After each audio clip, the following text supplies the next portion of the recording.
మళ్ళీ ఇంకొక దోశ కూడా ఇది కూడా ఫ్లిప్ చేస్తా. కొంచెం అట్లా కాలితే చాలు. దోశ జొన్నపిండి రెడీ. జొన్నపిండి దోశ రెడీ. చూడండి, జొన్నపిండి దోశలు రెడీ అయిపోయినాయి. నేను తినడానికి రెడీ చేసుకుంటున్నాను. ఇప్పుడు దీంట్లో రోటిలో దంచిన వంకాయ కాల్చిన పచ్చడి వేసుకొని తింటాను. చూడండి వంకాయ పచ్చడి వేసుకుంటున్నాను. ఎంత రుచిగా వచ్చిందో. ఇది దోశతో తింటున్నాను, జొన్నపిండి దోశతో. భలే రుచిగా జొన్నపిండి దోశ, వంకాయ రోటి పచ్చడి. రుచి చూడండి. ఇప్పుడు నేను దోశ వేసుకొని మొన్న వంకాయ రోటి పచ్చడి చేశాను కదా, అది వేసుకొని ఈ దోశతో నంచుకొని తింటాను అన్నమాట. ఇవాళ నా బ్రేక్ఫాస్ట్ జొన్నపిండి దోశ. ఎంత బాగుందంటే అంత బాగుంది. ఇప్పుడు నేను రోటి పచ్చడి వంకాయ వేసుకొని సూపర్గా దోశ తింటాను.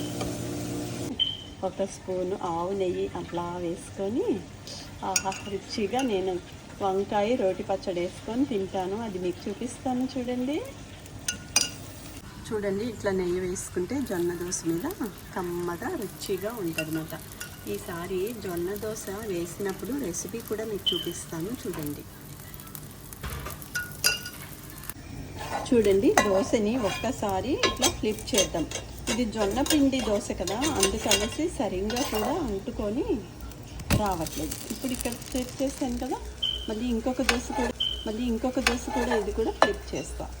కొంచెం అట్లా కాలితే చాలు. దోశ జొన్నపిండి రెడీ. జొన్నపిండి దోశ రెడీ.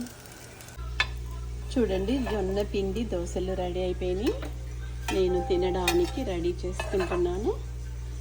ఇప్పుడు దీంట్లో రోటిలో దంచిన వంకాయ కాల్చిన పచ్చడి వేసుకొని తింటాను. చూడండి వంకాయ పచ్చడి వేసుకుంటున్నాను. ఎంత రుచిగా వచ్చిందో. ఇది దోశతో తింటున్నాను, జొన్నపిండి దోశతో. భలే రుచిగా జొన్నపిండి దోశ, వంకాయ రోటి పచ్చడి. రుచి